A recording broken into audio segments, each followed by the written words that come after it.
Hey guys, I hope y'all are doing good. So, a lot of you have been asking me one specific question, that how can we grow in the field of architecture? How can we earn more salary, have a better income, and how do people succeed in the career of architecture? And this specific question I'm going to answer with perspective of job, not in the perspective of business.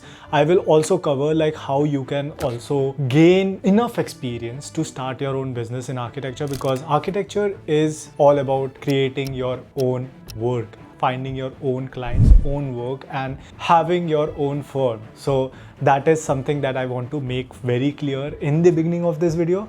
I'm doing a job as well, so it's not a wrong thing to work for a company, grow in a company. So that's why I'm specifically choosing to answer this question, that how can you grow as an architect in a career while doing a job, not while doing a business. Okay, so this video will be a very insightful video for all of you, because guys, I have 10 years of experience.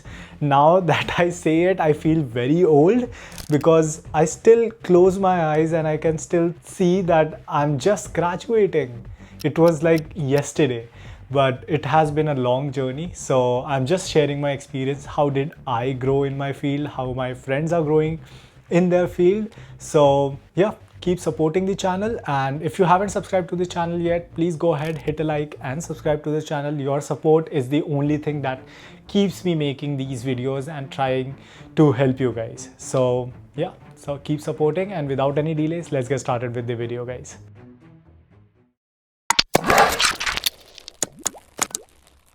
So guys, the first thing first, we often hear, often the firm owners, our faculties, our teachers in our architecture college, they often tell us that, you know what, you need to gain some experience, you need to work in a firm for certain years, you need to grow in a firm, and that's how you understand how architecture works and all of these things. So, well, they are right at one point, that is, you need experience to grow in the field of architecture. But the other point that often people say is that you need to be in just one firm is a wrong statement. Because I have experienced it myself. No matter how hard you work in a firm where you got your first job, you will never get an increment that is amazingly well or something like that. You need to work in your first job for 1 year. Make this as a concept, as a goal in your mind, that okay, I'm getting into this first job, this job pays me 20,000 or 30,000, whatever it is. Okay, don't get stuck into those jobs and those firms, because they have hired you as a fresher.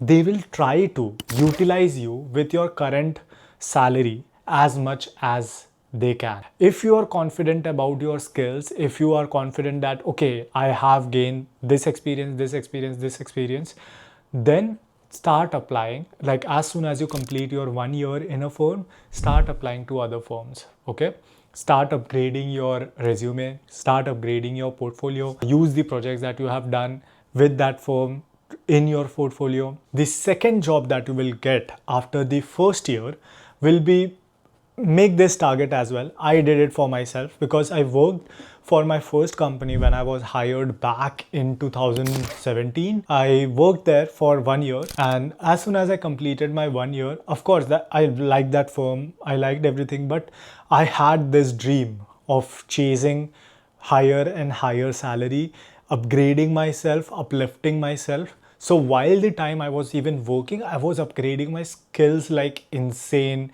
person. Okay, like I was learning 4-5 different rendering software. I was learning Revit. Even though my firm wasn't using Revit, I was doing all of these things, which later came to my rescue in my life. But I was doing all of these things. Okay, so you have to find and do the similar things that I did. So first job, 1 year, make that target, and target the next job and ask for at least 15 to 20% salary increment.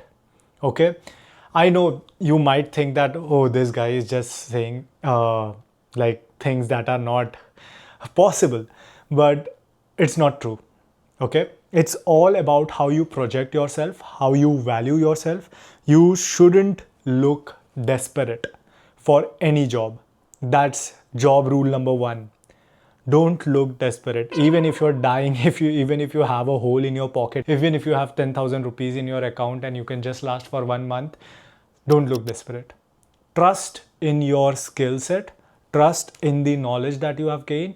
And again, I'm saying you need to upgrade your knowledge base, your software skills and all of these things, and even how you speak to people, how you present yourself to people. Understand the terminology, understand the feel, understand the different aspects of architecture. So first year will be basically you will be understanding that what you like in architecture, okay? Because in our college life, we always have a project target. We complete that project target. In final year, we have this hypothetical thesis that we make, and and we work on it. Okay, you work probably very well, like you have done all the details, you know all of these things. But when you come into actual architecture field, you understand that, oh, okay, so working on a airport project is not as cool as you thought while designing an airport in your thesis, or a prison in thesis, or a hotel or a restaurant in thesis. Restaurant, hotels, they might get even boring. So you will understand how it is like to work in a firm. So first year job is very essential. You work, you gain experience, you upgrade your skills. Second job, look for 15 to 20% increment in your second job. Okay, now the second job is basically you have selected, okay, you have narrowed down your interest, and now you are in your second job. Of course you can change your mind. I'm not saying that don't change your mind. You can definitely change your mind. Architecture is a very wide field. But again, in second firm, when you will go, you will understand further that, okay, I've chosen this kind of design firm, I've chosen this kind of firm, and do I like it? Work there for 1 year. I would say work there more than 1 year, as I did. I worked for the other firm that I joined. That was a commercial retail firm, Tata Trent. I joined that and I worked there for almost 2 years. Okay. And while doing that, I got to know that, okay, world is moving on to some other thing. And I don't want to do retail. I don't want to just do copy paste, because retail is basically that. And when you are in commercial large scale retail projects, like I was into Westside is a clothing brand in India. They have a lot of showrooms. So if you're watching from India, you might have visited Westside. So I was designing Westside stores, and basically all the stores are designed in such a way that they should look similar to each other for the client experience, client feel, as how Zara and all of the other retail firms look like. So I realized that, oh, okay, probably retail is not something that I want. I want to learn more. I want to grow more. I want to get into design more. Okay. I started thinking like what else I can do in my life. So then I started preparing for my master's. While I was working for this firm, Tata Trent, I was preparing on the sideline for my master's. I was preparing all the data, all of the things that I need. So I started preparing, I continued working, and also on the sideline, I was partnering with one of the architect. He's also one of my mentor. His firm name is Sumit Associates, and he was into residential design and a little bit of educational institution designs and all of these things. And his firm is basically a licensing firm, so he does a lot of passing approval work. Okay. And he was doing some side work as interior design works and things like that. So I partnered with him and I started doing interior design work as well, which I kind of liked. But again, I'm an architect. I was craving to do design work and more or into going more into design, in depth of the design, and like create something that is in front of me and that is designed, like every corner should be designed by me. I had that concept in my mind. And I was preparing for my Masters of Architecture, Advanced Architecture to be precise. I applied for universities in South Australia. I got admission over there. But again, in 2020, COVID happened, and when COVID happened, my loan got rejected, and I was left nowhere. So for that 1 year in 2020, I was just preparing and replanning, rechanging, like associating, like what else I can do now. Because Australia is out of the option because I don't have a loan to go there. I had certain amount of savings and certain amount of money kept for me. So I decided, one of my friends suggested that Canada is a good option, look into it, and all of these things. And I knew about BIM as well, like how BIM works, what is BIM, and things like that. And I found out a course that was BIM Lifecycle Management in Algonquin College here in Canada. And I applied for it, I got the admission, and I started learning online. Okay, because I wasn't able to fly into Canada, I was doing my entire course online, and I thoroughly enjoyed it. I love the aspect of tech getting into architecture and easing out the process of design. Not only design, like after design, the biggest process is quantifying your design. Okay, so BIM basically helps you to quantify the design and also helps you to maintain the entire structure throughout its life cycle by the data that you have already generated through your model. So I started doing that, and I moved to Canada.